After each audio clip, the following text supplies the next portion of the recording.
नमस्कार विद्यार्थी मित्रांनो, मी डॉक्टर सुरेखा जाधव.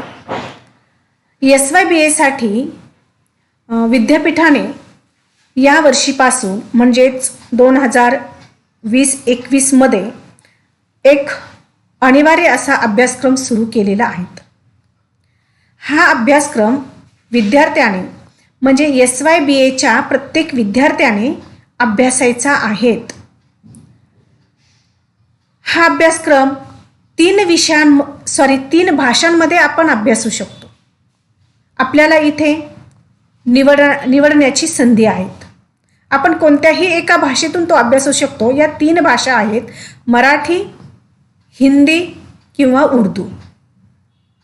आपण मात्र आपल्या महाविद्यालयामध्ये मराठीतून हा अभ्यासक्रम समजून घेणार आहोत. मराठीमध्ये या अभ्यासक्रमासाठी नाव आहेत मराठी भाषिक संज्ञापन कौशल्य MIL 2. MIL म्हणजे मॉडर्न इंडियन लँग्वेज. हा अभ्यासक्रम 2 सत्रांमध्ये विभागलेला आहे. पहिल्या सत्रामध्ये मराठी भाषिक संज्ञापन कौशल्य आणि दुसऱ्या सत्रामध्ये नवमाध्यमे आणि समाज माध्यमांसाठी मराठी. पहिल्या सत्रातील अभ्यासक्रम आपण समजून घेऊया. हा अभ्यासक्रम विद्यापीठाने आपल्याला अनिवार्य केलेला आहे. त्यामागे विद्यापीठाचा काय हेतू आहे, काय उद्दिष्ट आहेत ते प्रथमतः बघूया आपण.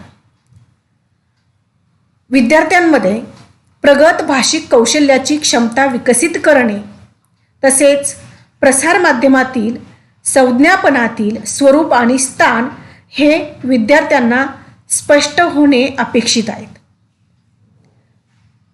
व्यक्तिमत्व विकास आणि भाषा यांच्यातील सहसंबंध काय, विद्यार्थ्यांना हे कळायला पाहिजे. विद्यार्थ्याने हे समजून घेतलं पाहिजे. त्यासाठी या अभ्यासक्रमाची रचना केलेली आहे. तसेच लोकशाहीतील जीवन व्यवहार आणि प्रसारमाध्यमे यांचे परस्पर संबंध काय असतात हे देखील विद्यार्थ्यांना समजणं आवश्यक आहे. प्रसारमाध्यमांसाठी विद्यार्थ्यांमधील लेखन क्षमता विकसित व्हावी हा देखील हेतू विद्यापीठाचा आहे. अशा पद्धतीने विद्यार्थी केंद्रित असा हा अभ्यासक्रम आहे.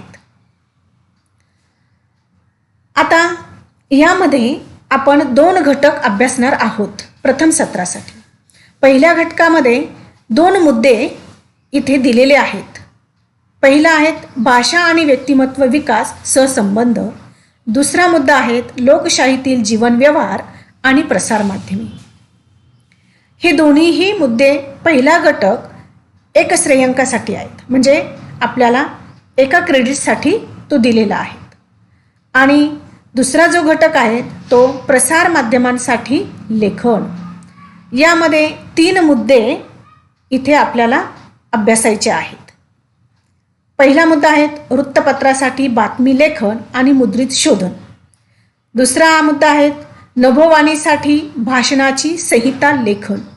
आणि तिसरा आहे दूरचित्रवाणीसाठी माहितीपटासाठी संहिता लेखन. आता हा अभ्यासक्रम अभ्यासत असताना विद्यार्थ्यांनी पुढील संदर्भ ग्रंथांचा अभ्यास करायचा आहे. ती देखील संदर्भ ग्रंथांची यादी विद्यापीठाने आपल्याला या अभ्यासक्रमात दिलेली आहेत. आता पहिले सत्र अभ्यासल्यानंतर त्याचं मूल्यमापन कसं आहे ते एकूण 50 गुणांचं आहे. सत्रांत परीक्षा ही 50 गुणांची आहे. अंतर्गत मूल्यमापन 25 गुण आणि विद्यापीठ सत्र परीक्षा 25 गुण अशी एकूण 50 गुणांची प्रथम सत्राची परीक्षा होणार आहे. विद्यापीठ सत्र परीक्षा जी आहेत ती म्हणजे तिचे प्रश्नपत्रिकेचं स्वरूप हे आपल्याला दिलेलं आहे. तर 2 तासाचा वेळ असेल आपल्याला परीक्षेसाठी आणि 3 प्रश्न विचारले जातील. तीनही प्रश्नांमध्ये 2-2 प्रश्न असतील. त्या 2 पैकी आपल्याला एका प्रश्नाचे उत्तर लिहायचे आहेत. अशी एकूण 25 गुणांची विद्यापीठाची परीक्षा असेल. आणि 25 गुणांची अंतर्गत मूल्यमापन म्हणजे महाविद्यालय स्तरावर परीक्षा असणार. त्यामध्ये आपण 2 प्रकार अवलंब करणार आहोत. लेखी परीक्षा, गृहपाठ, चर्चासत्र, सादरीकरण, समूह चर्चा, प्रकल्प कार्य, अभ्यास भेट अशा या प्रकारांमधून 2 प्रकारांचा आपण अवलंब करून 25 गुणांची परीक्षा घेणार आहोत. आता आपल्या महाविद्यालयामध्ये लेखी परीक्षा ही 15 गुणांची घेणार आहोत आणि तुम्हाला गृहपाठासाठी म्हणजे स्वाध्यायासाठी 10 गुण हे देण्यात येतील आणि 10 गुणांसाठी आपण गृहपाठ लिहून आणायचा आहे. त्यासाठीही तुम्हाला एक प्रश्न दिला जाणार आहे. अशी एकूण 50 गुणांची ही परीक्षा असेल.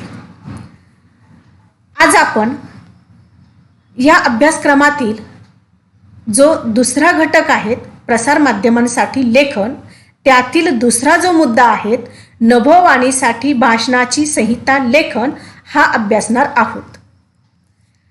आता बघा, आपल्याला ज्या माध्यमासाठी लेखन करायचे आहे त्या माध्यमाबद्दल जाणून घेणं हे महत्त्वाचं ठरतं. त्या माध्यमाच्या गरजा लक्षात घेणं हे देखील जरुरीचं आहे. म्हणून नभोवाणीसाठी लेखन करायचे झाल्यास प्रथमतः नभोवाणी म्हणजे काय हे आपण समजून घेऊया. स्वातंत्र्यापूर्वी तारायंत्र, दूरध्वनी आणि बिनतारी ही आधुनिक संदेशाची माध्यमे ब्रिटिशांच्या ताब्यात होती. पुढे स्वातंत्र्यानंतर भारत सरकारच्या अधिकाराखाली ती आली. इंडियन ब्रॉडकास्टिंग कंपनी या खाजगी कंपनीने ब्रिटिश राज्यकर्त्यांबरोबर करार करून 23 जुलै 1927 रोजी मुंबई येथे नभोवाणी केंद्राची स्थापना केली. आणि मग पुढे 26 ऑगस्ट 1927ला कलकत्ता येथे नभोवाणी केंद्र सुरू झाले. आणि 1935मध्ये काय झालं तर मैसूर संस्थानने आपले स्वतःचे नभोवाणी केंद्र सुरू करून त्याला आकाशवाणी असं नाव दिलं. आणि पुढे मात्र तेच नाव म्हणजे कोणतं, आकाशवाणी, हेच नाव 1937 साली भारत सरकारने नभोवाणी सेवेसाठी निश्चित केलं. अशा प्रकारे आकाशवाणी या माध्यमाची निर्मिती झाली. आकाशमार्गाने ध्वनी लहरींचे प्रक्षेपण करून लोकांपर्यंत वाणी पोचविणारे तंत्रज्ञान म्हणजे आकाशवाणी असं आपल्याला म्हणता येईल. आकाशवाणी हे जनसंवाद माध्यम आहे. अशा पद्धतीने आपण ह्या माध्यमाचं स्वरूप लक्षात घेतलं. परंतु या नभोवाणीचे महत्त्व काय आहे हे देखील आपण बघणार आहोत. नभोवाणी हे माध्यम सर्व स्तरांतील लोकांसाठी आवश्यक असणारे, सर्व स्तरांमध्ये लोकप्रिय असणारे माध्यम आहे. हे शीघ्र, सुलभ आणि स्वस्त असं माध्यम आहे. याचा उपयोग अशिक्षित व्यक्तींचे प्रबोधन करणे, त्यांना माहिती पुरवणे, मार्गदर्शन करणे, मनोरंजन करणे अशा विविध कारणांसाठी आकाशवाणी या माध्यमाचा उपयोग करून घेता येतो. तसेच लोकशाहीत लोकमत तयार करण्यास अनन्यसाधारण असं महत्त्व आहे.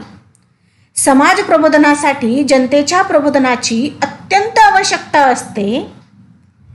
सामाजिक बदल घडवून आणण्यासाठी देखील जनमत बनविण्याची मोठी ताकद प्रसारमाध्यमांमध्ये असते आणि ही जबाबदारी नभोवाणीने संपूर्ण सामर्थ्यानिशी पार पाडलेली आहे. साक्षरता, लोकसंख्या नियंत्रण, रोजगाराच्या संधी, शेती विकासाचे नवीन प्रयोग, बाल व महिला कल्याण, सामाजिक आरोग्य, स्त्रीभ्रूण हत्या आणि त्याचे दुष्परिणाम पर्यावरण संरक्षण संवर्धन या बाबींकडे जनतेचे लक्ष वेधण्याची जबाबदारी आकाशवाणी प्राधान्याने पार पाडत आहे. बहुजन हिताय बहुजन सुखाय हे ब्रीद घेऊन कार्य करणारे हे आकाशवाणी माध्यम जीवनाचा एक अविभाज्य भाग बनून राहिले आहे असं आपल्याला या नभोवाणीचं महत्त्व सांगताना म्हणावंच लागेल. नभोवाणी हे श्राव्य माध्यम असल्यामुळे काम करता करता आपण कार्यक्रमाचा आस्वाद घेऊ शकतो. गृहिणींसाठी तर आकाशवाणीवरील कार्यक्रम एक पर्वणीच असते. संगीत मधुर गीत, पदार्थांची रेसिपी या कार्यक्रमांचा आस्वाद घेता येतो आणि ज्यांना लिहिता वाचता येत नाही अशा अशिक्षित समाजाला आणि अंध लोकांनाही नभोवाणीवरील कार्यक्रमाचा आस्वाद घेता येतो. या श्राव्य माध्यमामुळे राजकीय सामाजिक घडामोडींची माहिती सगळ्यांना मिळते. नभोवाणीवरून विविध कला प्रकार सादर करणाऱ्या पारंपरिक कलावंतांना देखील संधी मिळालेली आहे. ग्रामीण बोलीभाषेतून कार्यक्रमांचे सादरीकरण होत असल्यामुळे बोली टिकविण्याचे महत्त्वपूर्ण कार्य आकाशवाणीच्या माध्यमातून होत आहे.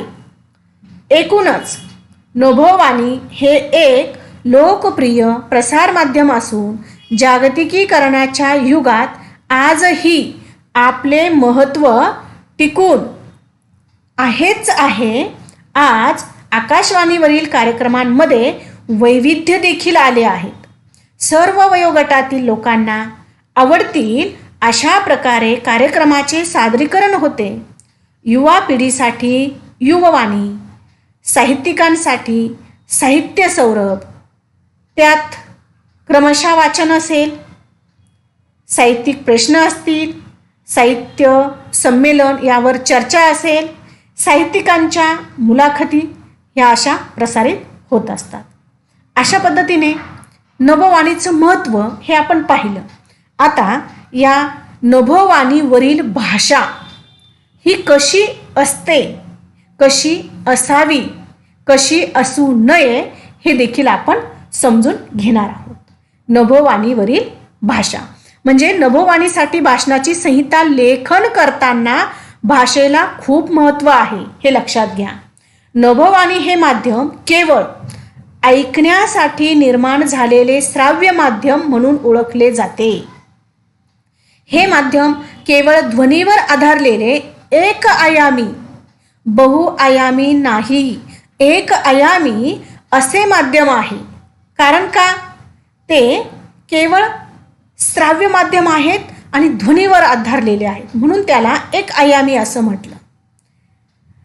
त्यामुळे येथे ध्वनीच्या भाषेच्या शब्दांच्या उपयोजनेला अनन्यसाधारण महत्त्व असते. केवळ ध्वनीच्या माध्यमातून श्रोत्यांच्या मनमंचावर काही घटना, प्रसंग, अनुभव या माध्यमाद्वारे उमटावे लागतात. म्हणून येथे वापरल्या जाणाऱ्या प्रत्येक शब्दाला महत्त्व असते. शब्द, संगीत व इतर ध्वनी संकेताच्या साहाय्यानेच श्रोत्यांना खिळवून ठेवावे लागते. म्हणून नभोवाणीवरील शब्द हा अत्यंत प्रभावी असावा लागतो. साधी, सोपी, सुटसुटीत भाषा, छोटी वाक्य, श्रवण सुलभता, नादमयता, बोली भाषा हे सर्व घटक नभोवाणी प्रसारणाचा आत्मा आहे.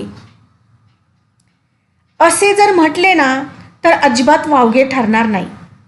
श्रोतू वर्गानुसार नभोवाणीवरील भाषेचे, बोली भाषेचे पोतही बदलत असतात.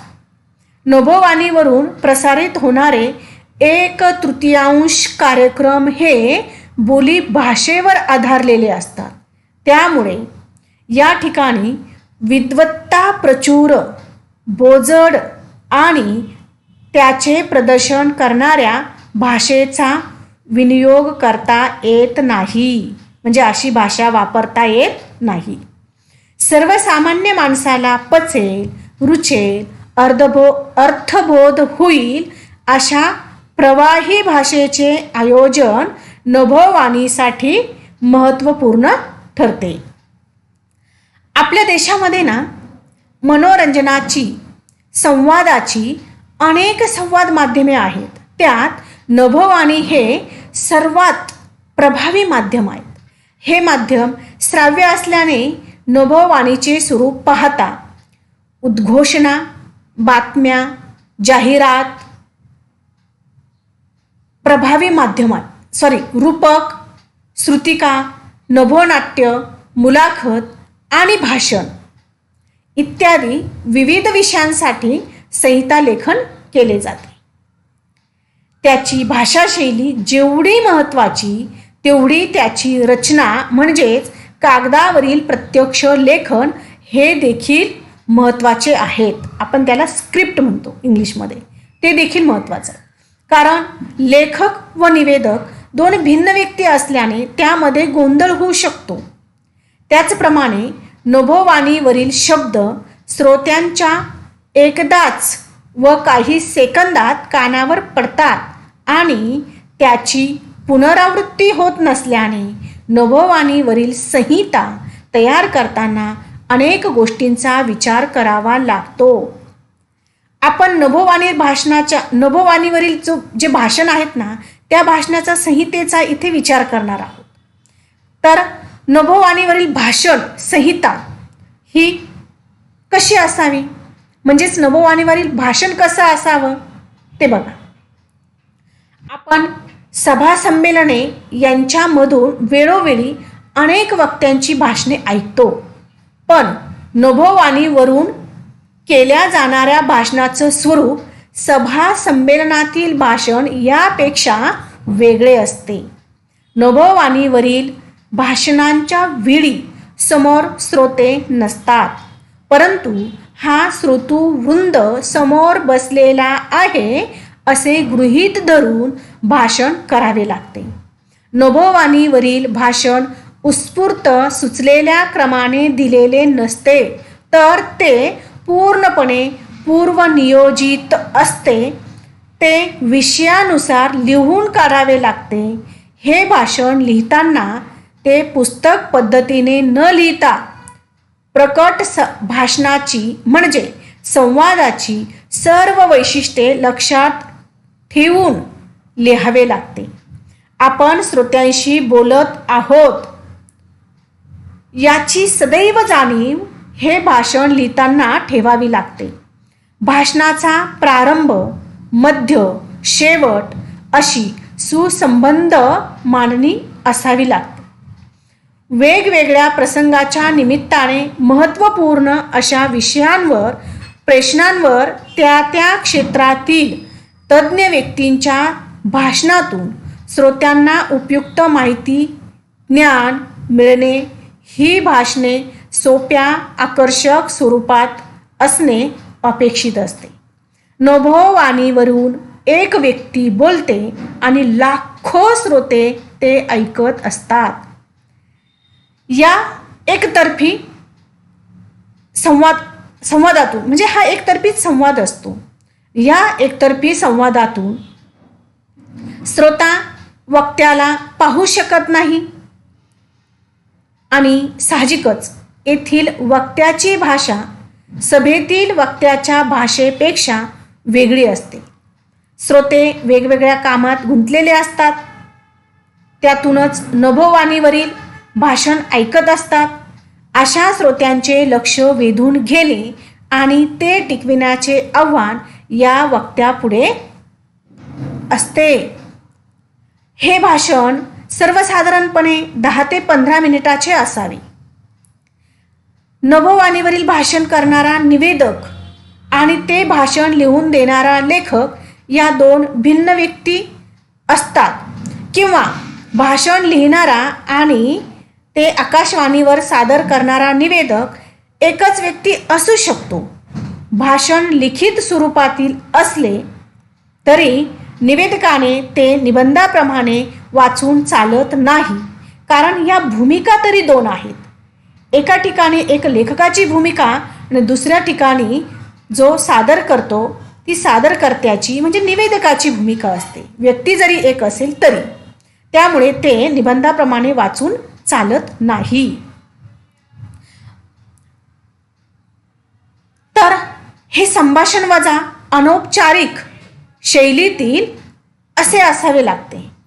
पेपर वाचताना ठीक आहेत, कारण लांब मोठी मोठी वाक्य, अवजड शब्द किंवा तपशीलवार तांत्रिक माहिती, पारिभाषिक असे शब्द हे असले ना तरी चालतं. कुठे? पेपरमध्ये म्हणजेच मुद्रित माध्यमामध्ये. कारण काय? तिथे वाचकाला जर समजलं नाही तर तो पुन्हा पुन्हा वाचून समजून घेऊ शकतो. पण आकाशवाणीवरील भाषेत म्हणजेच त्या भाषणात ते शक्य नसतं. त्यामुळे आकाशवाणीवरील म्हणजे संहितेची जी भाषा साधी, सोपी, सरळ आणि मुद्द्याला धरून असावी. छोटी सुटसुटीत बोलीभाषेत वाक्यरचना असावी आणि ही भाषा श्रवणसुलभ, संगीतमय, नादमधुर, कर्णमधुर असावी. बोजड व क्लिष्ट नसावी. वेळेचे बंधन आणि वाचनाचा वेग लक्षात घेऊन संहितेतील शब्दसंख्या ही असावी. नभोवाणीसाठी कितीही उत्तम संहिता लिहिली आणि म्हणजेच कितीही उत्तम संहिता लिहिली असली तरी तिच्या प्रभावी वाचनाला अनन्यसाधारण असं महत्त्व आहे. म्हणजेच लेखनाला जेवढं महत्त्व तेवढं वाचनाला पण आहे. संहिता वाचताना सुस्पष्ट आवाजाबरोबर अतिजलद किंवा अतिसंत वाचन मूळ संहितेला मारक ठरते. साधारणपणे वाचनाचा वेग दर मिनिटाला 100 ते 120 शब्द इतका असावा लागतो. आकाशवाणीवरील भाषण संहितेत संक्षिप्त रूपे वापरू नयेत. काय? संक्षिप्त रूपे वापरू नये. उदाहरणार्थ कसे?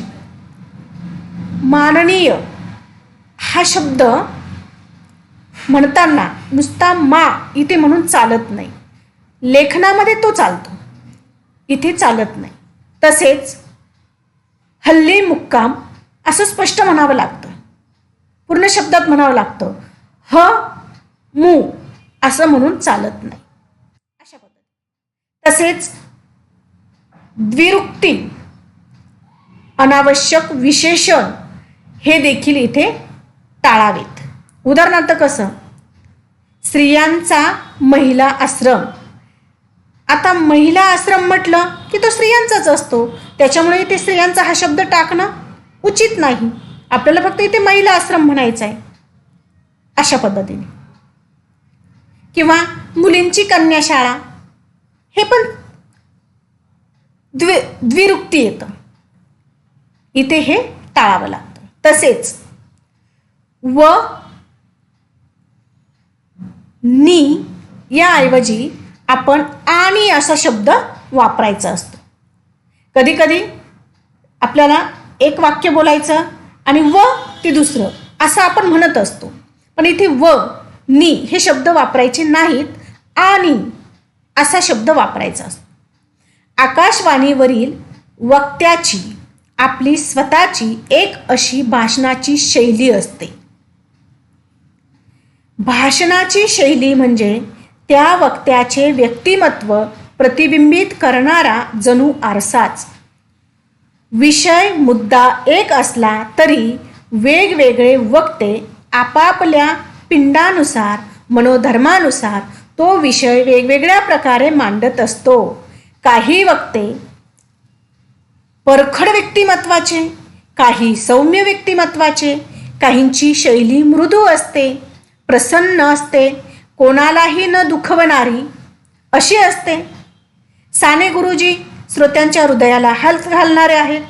लोकमान्य टिळक तरकट, कठोर, रोखठोक आणि खंबीरपणा दर्शविणारे आहेत. आचार्य आत्रे आक्रमक, दिलदार, प्रसंगी सोलून काढणारे आहेत. आणि श्रीम माटे खटकेबाज, लोकपरंपरेत मुरलेली अस्सल आणि कसदार शैली वापरणारे आहेत. अशा पद्धतीने नभोवाणीसाठी भाषण संहिता लेखन करणे आवश्यक आहे. या घटकाचा समारोप आपण म्हणजे थोडक्यात असा आहे की एकूणच नभोवाणीवरील लेखनाच्या स्वरूपाचा पुन्हा एकदा इथे सारांशाने विचार करूया की नभोवाणीसाठी लेखन करताना सर्वप्रथम लिहिणाऱ्याने आपण श्राव्य माध्यमासाठी लिहित आहोत आणि बोलणारा व ऐकणारा यांच्यात फक्त ध्वनीच्या माध्यमातून संवाद होणार आहे याचे भान ठेवावे लागते. नभोवाणीसाठी लेखन करताना लेखकाने श्रोत्यांचे लक्ष केंद्रित होईल अशा पद्धतीने लेखन केले पाहिजे. म्हणूनच कार्यक्रम सादर होताना त्या श्रोत्याला सहजपणे अर्थबोध होऊन तो जणू आपल्यासमोर घडत आहे असे जाणवले पाहिजे. म्हणजे एखादा घटना प्रसंग श्रोत्याला असं वाटलं पाहिजे की ते आपल्यासमोर घडत आहेत. या जनसंपर्क माध्यमासाठी लिहिणाऱ्या लेखकाला या माध्यमाची ही व्याप्ती व सर्वसमावेशकता नेहमीच लक्षात ठेवावी लागते. त्यात हे लोकसंवादाचे एक शासकीय माध्यम आहे याचे सतत भान ठेवावे लागते. आणि म्हणूनच नभोवाणीवरील कोणत्याही कार्यक्रमात वंश, जात, धर्मविषयक अस्मितेला धक्का पोचणार नाही, कोणाच्या भावना दुखवणार नाहीत अशा प्रकारचे लेखन करावे लागते. केव्हाही शारीरिक व्यंग हा विनोदाचा विषय होणार नाही याची देखील काळजी घेतली पाहिजे. तसेच गुन्हेगारी प्रवृत्तीला शिक्षा मिळतेच म्हणजे सत्याचा सर्वत्र विजय होतो हे तत्व त्या लेखातून दिसून यावे. आणि नभोवाणीचा श्रोतृवर्ग खेड्यातील, शहरातील, शिक्षित, अशिक्षित अशा सर्व स्तरातील असतो. त्यामुळे या श्रोत्यां सर्वांना सहज समजेल अशी बोलीभाषा वापरावी लागते. कारण कार्यक्रमाला ग्रांथिक भाषेने कृत्रिमता येते. थोडक्यात यावरून असे म्हणता येईल की नभोवाणीसाठी लेखन करणाऱ्याला लोकव्यवहाराच्या ज्ञानाबरोबर लोकभाषेची चांगली ओळख असणे आवश्यक ठरते. अशा पद्धतीने आपण नभोवाणीसाठी भाषणाची संहिता लेखन कशी करावी हे समजून घेतले. आपण इथे थांबूया. धन्यवाद.